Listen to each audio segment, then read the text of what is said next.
السلام علیکم ورحمۃ اللہ نحمدہ ونصلی علی رسولہ الکریم اما بعد فاعوذ باللہ من الشیطان الرجیم بسم اللہ الرحمن الرحیم رب اشرح لی صدری ویسر لی امری واحلل عقدۃ من لسانی یفقہوا قولی۔ جنت کا بیان میں جنت کی بشارت پانے والے لوگ ٹاپک پڑھ رہے تھے، صفحہ نمبر 157 ہے اور آدھا شاید ٹاپک یہ رہ گیا تھا۔ مسئلہ نمبر 321 سے مریم بنت عمران رضی اللہ عنہ، فاطمہ رضی اللہ عنہ بنت محمد صلی اللہ علیہ وآلہ وسلم، خدیجہ رضی اللہ عنہ زوجہ محمد صلی اللہ علیہ وآلہ وسلم یعنی نبی صلی اللہ علیہ وسلم کی بیوی، اور آسیہ رضی اللہ عنہ زوجہ فرعون یعنی فرعون کی جو بیوی تھیں، جنتی خواتین کی سردار ہیں۔ ان جابر رضی اللہ عنہ قال قال رسول اللہ صلی اللہ علیہ وسلم سیدات نساء اہل الجنت بعد مریم بنت عمران فاطمہ و خدیجہ و آسیہ امراۃ فرعون، رواہ طبرانی نے اس کو روایت کیا ہے، صحیح حدیث ہے۔ جابر رضی اللہ عنہ کہتے ہیں کہ رسول اللہ صلی اللہ علیہ وآلہ وسلم نے فرمایا، جنتی خواتین کی سردار مریم بنت عمران رضی اللہ عنہ کے بعد فاطمہ رضی اللہ عنہ، خدیجہ رضی اللہ عنہ، آسیہ رضی اللہ عنہ فرعون کی بیوی ہیں، یعنی 4 عورتیں یہاں پر بتائی گئیں۔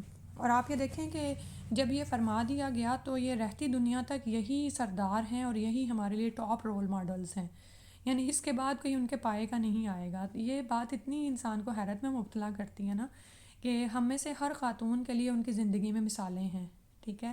مریم رضی اللہ عنہ کو آپ دیکھ لیں کہ کس طرح اللہ سبحانہ وتعالیٰ نے ان کو ایک معجزے کے ذریعے بیٹا عطا فرمایا اور وہ پاک دامن تھیں اور اس آزمائش سے پوری گزری۔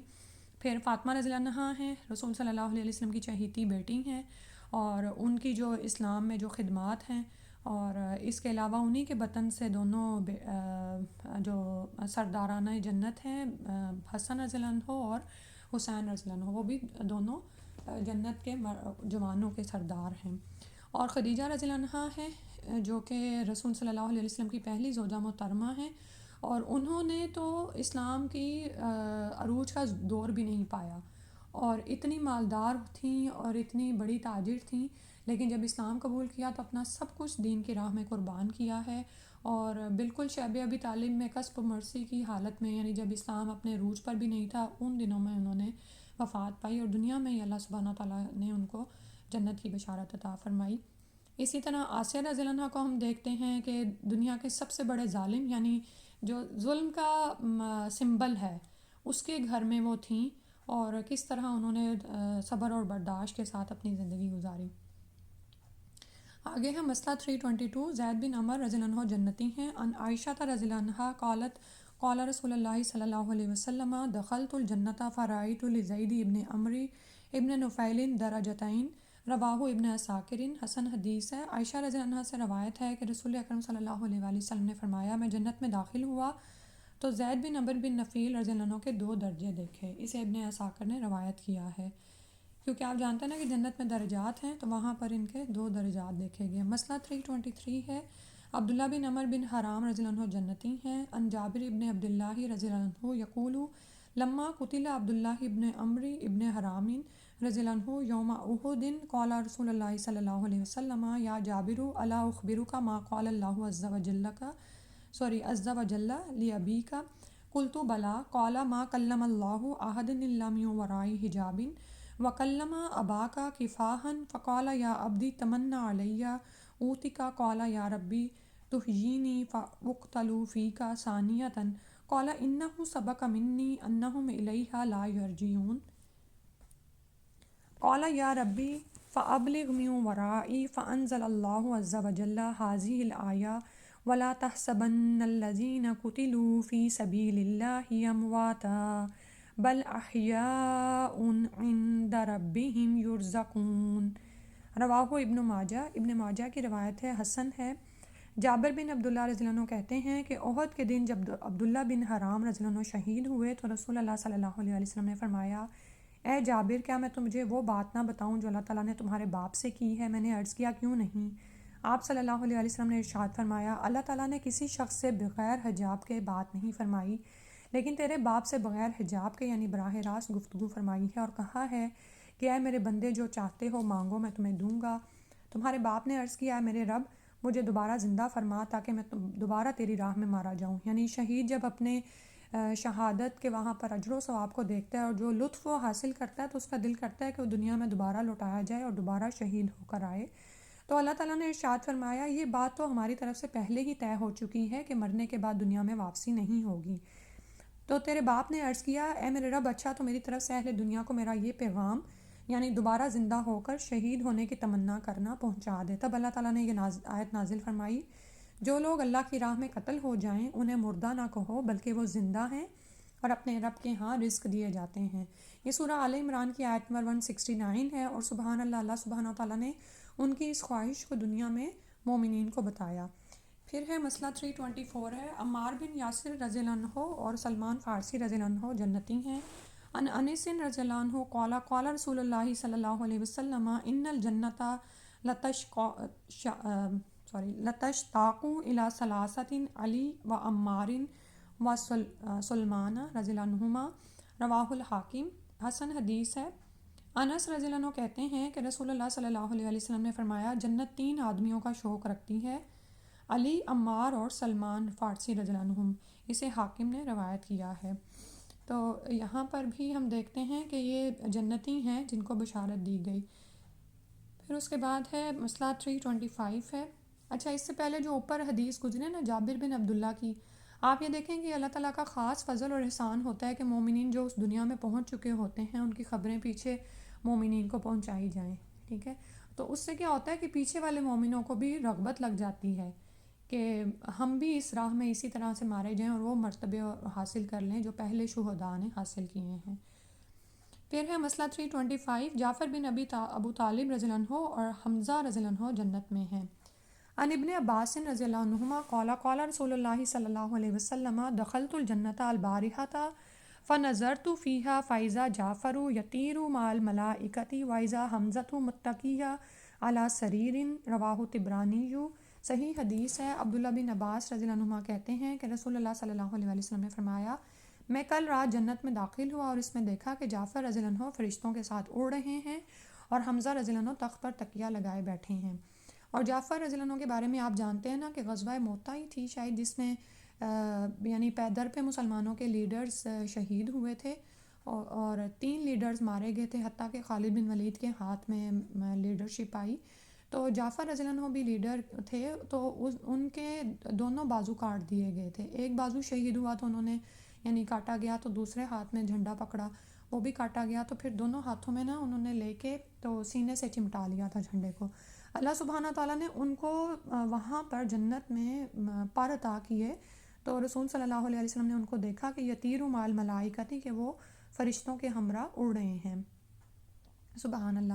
اسی لیے ان کو جعفر طیار بھی کہا جاتا ہے. اور حمزہ رضی اللہ عنہ کو دیکھا کہ وہ تخت پر تکیہ لگائے بیٹھے ہیں اور حمزہ رضی اللہ عنہ کے بارے میں بھی آپ جانتے ہیں کہ وہ احد کے میدان میں شہید ہوئے تھے. زید بن حارثہ رضی اللہ عنہ جنتی ہیں. ان بریدہ رضی اللہ عنہ قال قال رسول اللہ صلی اللہ علیہ وسلم دخلت الجنت فاستقبلتنی جاریۃ شابۃ فقلت لمن انتی قالت لی زید ابن حارثہ رواہ ابن عساکر. صحیح حدیث ہے. بریدہ رضی اللہ عنہ کہتے ہیں رسول اللہ صلی اللہ علیہ وسلم نے فرمایا میں جنت میں داخل ہوا تو ایک نوجوان دوشیزہ نے میرا استقبال کیا یعنی نوجوان لڑکی نے. میں نے اس سے پوچھا تو کس کے لیے ہے؟ وہ کہنے لگی زید بن حارثہ کے لیے. اسے ابن عساکر نے روایت کیا ہے. مسئلہ 327 ہے. خمیسہ بنت ملحان رضی اللہ عنہ جنتی ہیں. انس رضی اللہ عنہ قال قال رسول اللہ صلی اللہ علیہ وسلم دخلت الجنت فسمعت خشفة بین یدی فقلت ما هذه الخشفة فقیل الخمیساء بنت ملحان رواہ احمد. صحیح حدیث ہے. انس رضی اللہ عنہ کہتے ہیں کہ رسول اللہ صلی اللہ علیہ وسلم نے فرمایا میں جنت میں داخل ہوا تو اپنے آگے کسی کے چلنے کی آواز سنی. میں نے پوچھا یہ آواز کیسی ہے؟ مجھے بتایا گیا یہ خمیسہ بنت ملحان ہے. اسے احمد نے روایت کیا ہے. خمیسہ بنت ملحان کے شوہر اور بیٹا غزوہ احد میں شہید ہوئے. ان کے بھائی حرام بن ملحان رضی اللہ عنہ حادثہ بحر میونہ میں شہید ہوئے اور خود جزیرہ قبرص کی تسخیر کے بعد واپس آنے والے جہادی لشکر میں شامل تھیں کہ دوران سفر میں اللہ کو پیاری ہو گئیں. انا للہ و انا الیہ راجعون. تو یہاں پر ان کے جو بیٹے شوہر اور بھائی کا کیوں بتایا گیا کہ یعنی انہوں نے ان پر صبر کیا. شوہر اور بیٹا غزوہ احد میں شہید ہوئے تو پوچھنے لگیں کہ رسول صلی اللہ علیہ وسلم کا حال کیا ہے؟ تو جب بتایا گیا کہ وہ خیریت سے ہیں تو پھر انہوں نے کہا کہ اس کے آگے ہر غم ہیج ہے، یعنی سبحان اللہ، یعنی اپنے شوہر اور بیٹے شہید ہو گئے، اور اسی طرح بھائی جو تھے وہ حادثہ بئر میونہ میں شہید ہوئے اور خود بھی شہادت پا گئی تھیں کیونکہ جہادی لشکر میں شامل تھیں، تو جنت کی بشارت حاصل کی انہوں نے۔ حضرت حارثہ بن نعمان رضی اللہ عنہ جنتی ہیں۔ ان عائشہ رضی اللہ عنہ قالت قال رسول اللہ صلی اللہ علیہ وسلم دخلت الجنت فسمعت فیہا قراءۃ فقلت من ھذا قالوا حارثہ ابن نعمان کذالکم البر کذالکم البر رواہ الحاکم۔ عائشہ رضی اللہ عنہ کہتی ہیں رسول اللہ صلی اللہ علیہ وآلہ وسلم نے فرمایا میں جنت میں داخل ہوا تو قرات کی آواز سنی، میں نے پوچھا یہ کون ہے؟ فرشتوں نے جواب دیا حارثہ بن نعمان۔ آپ صلی اللہ علیہ وآلہ وسلم نے یہ سن کر فرمایا نیکی کا اجر تو یہی ہے، نیکی کا ثواب تو ایسا ہی ہوتا ہے۔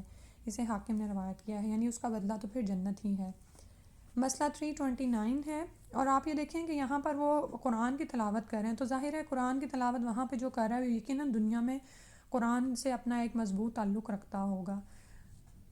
329 ہے، مکہ مکرمہ سے مدینہ منورہ ہجرت کرنے والوں کو رسول اکرم صلی اللہ علیہ وسلم نے جنت کی بشارت دی ہے۔ ان عبداللہ ابن عمر رضی اللہ عنہ قال قال رسول اللہ صلی اللہ علیہ وسلم اتعلم اول زمرۃ تدخل الجنۃ من امتی قلت اللہ ورسولہ عالم فقال المہاجرون یأتون یوم القیامۃ الی باب الجنۃ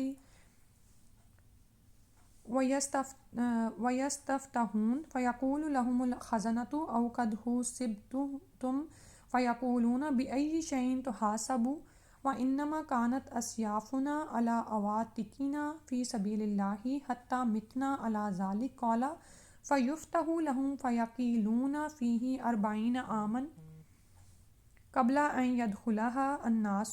رواہ الحاکم۔ صحیح حدیث ہے۔ عبداللہ بن عمر رضی اللہ عنہ کہتے ہیں رسول اللہ صلی اللہ علیہ وسلم نے فرمایا کیا تم جانتے ہو میری امت میں سے کون سا گروہ سب سے پہلے جنت میں داخل ہوگا؟ میں نے کہا اللہ اور اس کا رسول ہی بہتر جانتے ہیں۔ آپ صلی اللہ علیہ وسلم نے ارشاد فرمایا مہاجر لوگ یعنی مکہ سے مدینہ ہجرت کرنے والے قیامت کے دن جنت کے دروازے پر آئیں گے تو دروازہ کھولا جائے گا، جنت کا خازن یعنی جو اس پہ نگران ہوتا ہے وہ ان سے پوچھے گا کیا تمہارا حساب ہو گیا ہے؟ وہ جواب دیں گے ہم حساب کس چیز کا؟ ہماری تلواریں اللہ کی راہ میں ہمارے کندھوں پر تھیں اور اسی حالت میں ہمیں موت آ گئی۔ سبحان اللہ۔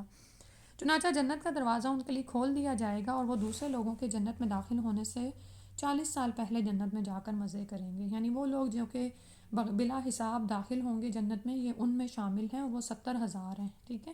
تو سبحان اللہ، یعنی وہ کہیں گے کہ حساب کس چیز کا، یعنی ہم ہر وقت تو اللہ کی راہ میں تھے۔ اسے حاکم نے روایت کیا ہے۔ ترمذی شریف کی حدیث میں 500 سال بعد جنت میں داخل ہونے کا ذکر ہے کہ اللہ کی راہ میں ہجرت کرنے والے مساکین اور فقراء اغنیاء سے 500 سال پہلے جنت میں جائیں گے، ٹھیک ہے۔ مساکین ہیں، فقراء ہیں، آپ یہ دیکھیں کہ یہ وہ لوگ ہیں جن کے پاس کچھ بھی نہیں ہوتا، ٹھیک ہے۔ مسکین تو ویسے ہی سکون میں ہے کہ اس کے پاس کھانے کو کچھ نہیں ہے، فقیر جو ہے لقمے دو لقمے کے لیے مانگتا ہے، تو اور اغنیاء کا کیا معاملہ ہے کہ ان کو کیوں دیر لگے گی ان کی نسبت، کیونکہ ان کے پاس تو ایسا مال اور اتنی نعمتیں اور آسائشیں ہوتی ہیں کہ وہ اس کا حساب لیے جائیں گے۔ لیکن اس کے علاوہ جو مساکین اور فقراء ہیں ان کا تو حساب نہیں ہے نا، تو وہ ان سے 500 سال پہلے جنت میں چلے جائیں گے، اور یہ فرق لوگوں کے اعمال کی بنیاد پر ہوگا، یہ بھی یاد رکھیں۔ واللہ عالم بالصواب۔ پھر اس کے بعد ہے ابن دہدہ رضی اللہ عنہ جنت میں ہیں۔ ان جابر ابن سمرہ رضی اللہ عنہ قال صلی رسول اللہ صلی اللہ علیہ وآلہ وسلم علی ابن دہدہ ثم اتي بفرس اوری فاقلہ رجل فرکبہ فجعل یتوقص به ونحن نتبعه نسعى خلفه قال فقال رجل من القوم ان النبي صلی اللہ علیہ وسلم قال کم من عزق معلق او مدلن فی جنتی لابن دہدائی۔ رواہ مسلم۔ اسے مسلم نے روایت کیا ہے۔ جابر بن سمرہ رضی اللہ عنہ کہتے ہیں کہ رسول اکرم صلی اللہ علیہ وآلہ وسلم نے ابن دہدہ رضی اللہ عنہ کی نماز جنازہ پڑھائی، پھر آپ صلی اللہ علیہ وسلم کے پاس ایک ننگی پیٹھ والا گھوڑا لایا گیا اور اس کو ایک شخص نے پکڑا، آپ صلی اللہ علیہ وسلم اس پر سوار ہوئے، وہ گھوڑا بدکتا تھا، ہم سب آپ کے پیچھے دوڑ رہے تھے کہ لوگوں میں سے ایک شخص نے کہا نبی اکرم صلی اللہ علیہ وسلم نے فرمایا ہے کہ ابن دہدہ کے لیے جنت میں کتنے ہی پھلوں کے خوشے لٹکے ہوئے ہیں۔ اسے مسلم نے روایت کیا ہے۔ یعنی جس طرح نبی صلی اللہ علیہ وسلم کے پاس وحی آتی تھی اس طرح اس کے مطابق آپ صلی اللہ علیہ وسلم صحابہ کو مطلع فرماتے تھے۔ تو فرمایا کہ ابن دہدہ بھی جنتی ہیں۔ ام المومنین حفصہ رضی اللہ عنہ جنتی ہیں۔ انس رضی اللہ عنہ قال قال رسول اللہ صلی اللہ علیہ وسلم قال جبریل راجع حفصۃ فإنها صوامۃ قوامۃ وإنها زوجتک فی الجنۃ، رواہ الحاکم۔ صحیح حدیث ہے۔ انس رضی اللہ عنہ کہتے ہیں رسول اللہ صلی اللہ علیہ وآلہ وسلم نے فرمایا جبریل علیہ السلام نے مجھے کہا کہ آپ حفصہ رضی اللہ عنہ سے رجوع کریں، کیونکہ وہ بہت زیادہ روزے رکھنے والی، بہت زیادہ قیام کرنے والی اور جنت میں آپ کی بیوی ہیں۔ اسے حاکم نے روایت کیا ہے۔ یاد رہے کہ آپ صلی اللہ علیہ وسلم نے حفصہ رضی اللہ عنہ کو رجعی طلاق دی تھی اور اللہ تعالیٰ کے حکم پر پھر رجوع فرما لیا تھا۔ رجعی طلاق یہ ہوتی ہے کہ جب آپ طلاق دے کے آپ کے پاس رجوع کرنے کا، یعنی پہلی یا دوسری طلاق، الطلاق مرتان آتا ہے نا سورہ البقرہ میں، یعنی پہلی یا دوسری طلاق ہو تو رجوع کرنے کا حق ہوتا ہے خاوند کے پاس۔ تو اللہ تعالیٰ کے حکم، اللہ کی طرف سے آپ کو حکم دیا گیا کہ آپ ان سے رجوع کریں، کیونکہ وہ آپ کی جنت میں بھی بیوی ہیں۔ کیونکہ امہات المومنین کے لیے ہم جانتے ہیں نا کہ وہ نبی صلی اللہ علیہ وسلم کے نکاح میں آنے کے بعد تمام مومنین پر حرام ہیں اور وہ ان کی ماؤں کے درجے میں ہیں، اور جنت میں بھی وہ آپ کی بیوی ہوں گی۔ تو سبحان اللہ، اب یہاں سے ہمیں ام المومنین حفصہ رضی اللہ عنہ کی بھی وہ فضیلت پتہ چلتی ہے۔ اور وہ کرنے کیا والی تھیں؟ صوامۃ قوامۃ، بہت زیادہ، واؤ پہ بھی شدہ دیکھیں، روزے رکھنے والی، سامہ یا سومو ہوتا ہے نا روزے رکھنے والی، قوام قیام کرنے والی۔ اور یہ دونوں ہی وہ چیزیں ہیں جو ہم عام مسلمانوں کے لیے بھی بشارت ہے کہ من قامہ رمضان، وہ آتا نا کہ جو رمضان میں کھڑا ہوا جس نے قیام کیا ایماناً و احتساباً، ایمان کے ساتھ اور اجر کی امید رکھتے ہوئے، غفر لہ ما قدم من ذنبک، تو اس کے پچھلے سارے گناہ معاف کر دیے جاتے ہیں جو پچھلی زندگی میں وہ کر چکا۔ اسی طرح سے آتا ہے من صام رمضان ایماناً و احتساباً غفر لہ ما قدم من ذنبک، کہ جس نے روزے رکھے رمضان میں تو اس کے لیے اس کے پچھلے گناہ معاف کر دیے جاتے ہیں، لیکن شرط کیا ہے؟ ایمان اور اجر کی امید رکھتے ہوئے۔ تو بالکل اسی طرح الحمدللہ جیسے رمضان گزرا ہے تو اس میں ہمارے لیے بھی بشارت ہے کہ اگر ہم یہ کام کر لیں تو ہم بھی ان کے طرح کے ہو سکتے ہیں۔ عکاشہ رضی اللہ عنہ جنتی ہیں، اس کے بارے میں پیچھے گزر چکا ہے۔ الحمدللہ یہ والا موضوع مکمل ہو گیا۔ تو انشاءاللہ اللہ تعالیٰ نے اگر زندگی دی تو میرا ارادہ تھا کہ ہم ان سب اصحاب کے واقعات پڑھیں گے، جیسے ہم سیرت پڑھ رہے ہیں نا، اسی طرح سے ایک ایک کر کے تمام صحابہ کرام کی اور صحابیات اور صحابہ اور صحابیات کی زندگیوں پر ویسے بھی بکس لکھی جا چکی ہیں۔ ان کو پڑھنے کا فائدہ یہ ہوتا ہے کہ آپ یہ دیکھیں کہ وہ بھی ہماری ہی طرح کے انسان تھے۔ بعض اوقات دین کا کوئی ایسا حکم سامنے آتا ہے جو ہمیں مشکل لگتا ہے، طبیعت پر گراں گزرتا ہے اور ہم کبھی کنفیوژن کا شکار ہو جاتے ہیں، لیکن جب ہم صحابہ صحابیات کی زندگی پڑھتے ہیں تو ہم دیکھتے ہیں کہ وہ بھی ہماری طرح کے انسان تھے، وہ بھی جذبات رکھتے تھے۔ ان جیسے امہات المومنین میں بھی ایون دیکھیں کہ سوکنوں والی رقابت تھی۔ تو جب ہم یہ واقعات پڑھتے ہیں، ان کی زندگیاں پڑھتے ہیں، تو ایمان پر استقامت میں ہمیں بہت مدد ملتی ہے اور ہم ایک نارمل نیچرل زندگی کی طرف آ جاتے ہیں۔ کیونکہ بعض اوقات ایسا ہوتا ہے کہ جب ہم دین پڑھ رہے ہوتے ہیں نا تو ہم بہت زیادہ ریجیڈیٹی کی طرف جا رہے ہوتے ہیں، یا بعض اوقات یہ ہوتا ہے کہ ہم جب دین کے احکامات کو پڑھتے ہیں تو ہمیں لگتا ہے نہیں یہ تو بہت مشکل ہے، عام زندگی میں تو یہ ہو نہیں سکتا ہے۔ تو اگر ہم رول ماڈلز کو سامنے رکھیں، یعنی جن لوگوں کو جنت کی بشارتیں مل گئی ہیں، تو پھر کیا ہوتا ہے کہ آسانی ہو جاتی ہے کہ اچھا وہ ان لوگوں نے اس طرح سے کیا، وہ کر گئے تو ہم بھی کر سکتے ہیں۔ ٹھیک ہے، یہ چیز ملتی، کیونکہ آپ دنیا میں بھی آپ یہ دیکھیں کہ جو شخص دنیا میں کامیاب ہونا چاہتا ہے نا، وہ کیا کرتا رہتا ہے؟ وہ یہی دیکھتا رہتا ہے کہ دنیا کے ٹاپ سکسیسفل پیپل جو ہیں وہ کیا کرتے ہیں، وہ کیا کھاتے ہیں، کیا پہنتے ہیں، کس طرح سے کام کرتے ہیں۔ تو بالکل اسی طرح سے جب ہم جنت کی بشارت پانا چاہتے ہیں تو پھر ہم ان کاموں میں لگ جائیں جو یہ صحابہ کرتے تھے۔ الحمدللہ اس کے بعد اب دوزخ کا بیان میں ہم نے پڑھنا ہے، جہنم کا بیان میں پچھلی دفعہ ہم نے پڑھا تھا کہ یعنی اوورآل جو ہے جہنم آگ ہے، اور اس میں جو بھی اس کے علاوہ وہاں پر کچھ عذاب تو ایسے ہیں جو بتائے گئے ہیں عمل کے مطابق، جو دنیا میں انسان اعمال کرتا ہے اس کے مطابق نعوذ باللہ وہاں پر بدلہ پائے گا۔ اس کے علاوہ بعض نامعلوم عذابوں کا بھی ذکر آتا ہے، وہ آج ہم پڑھیں گے۔ قرآن و حدیث میں آگ کے علاوہ جہنم میں دیے جانے والے عذابوں کی بہت سی قسموں کا جہاں عمومی تذکرہ فرمایا گیا ہے، وہاں بعض گناہوں کے خاص عذابوں کا ذکر بھی فرمایا گیا ہے۔ لیکن اس کے ساتھ ساتھ اللہ تعالیٰ نے یہ بات بھی ارشاد فرمائی ہے وَآخَرُ مِن شَكْلِهِ أَزْوَاجٌ، اور اسی قسم کے بعض دوسرے عذاب بھی ہوں گے۔ سورہ صاد کی آیت نمبر 58 ہے۔ کہیں صرف عذاب علیم یعنی دردناک عذاب، اور کہیں عذاب عظیم یعنی بہت بڑا عذاب، اور کہیں عذاب شدید بڑا سخت عذاب کہنے پر اکتفا کیا گیا ہے۔ وہ بعض دوسرے عذاب یا عذاب علیم یا عذاب عظیم یا عذاب شدید کیا ہوں گے، اس کا علم صرف اللہ تعالیٰ کو ہی ہے۔ محسوس یہ ہوتا ہے کہ جس طرح جیل میں ویسے تو مجرموں کی سزائیں متعین ہوتی ہیں، لیکن بعض نامی گرامی مجرموں کے لیے بعض اوقات افسران بالا صرف اتنا ہی کہہ دیتے ہیں کہ فلاں مجرم کو اچھی طرح سبق سکھایا جائے، اور جلاد خوب جانتے ہیں کہ افسران بالا کیا چاہتے ہیں اور ایسے مجرموں کو سبق سکھانے کا کیا طریقہ ہے۔ اسی طرح اللہ تعالیٰ کفر کے بڑے بڑے علم برداروں کو سبق سکھانے کے لیے صرف اتنا ارشاد فرمائیں گے فلاں فلاں مجرم کو عذاب علیم دیا جائے۔ جہنم کے داروغے خوب جانتے ہوں گے کہ ایسے کٹے کافروں کو عذاب علیم دینے کی کون کون سی شکلیں ہیں، اور جو مجرم عذاب عظیم کے مستحق ہیں انہیں عذاب عظیم کیسے دینا ہے۔ واللہ عالم بالصواب۔ اب آج کا جو ٹاپک ہے نا وہ اس سے بہت ریلیٹڈ ہے کہ دنیا میں اس وقت کفر جس حد تک اپنی آخری انتہاؤں کو چھو رہا ہے، اور اسی طرح سے ظلم و جور کی جو داستانیں ہمیں اس وقت دنیا میں بکھری ہوئی نظر آ رہی ہیں، اور خاص طور پر مسلمانوں کے ساتھ مسلمانوں کو صرف یہ بات کہنے پر کہ وہ ایمان لے آئے کس طرح ظلم و ستم کا نشانہ بنایا جا رہا ہے، یہ باتیں سمجھنے میں آج اس ٹاپک سے بہت مدد ملے گی۔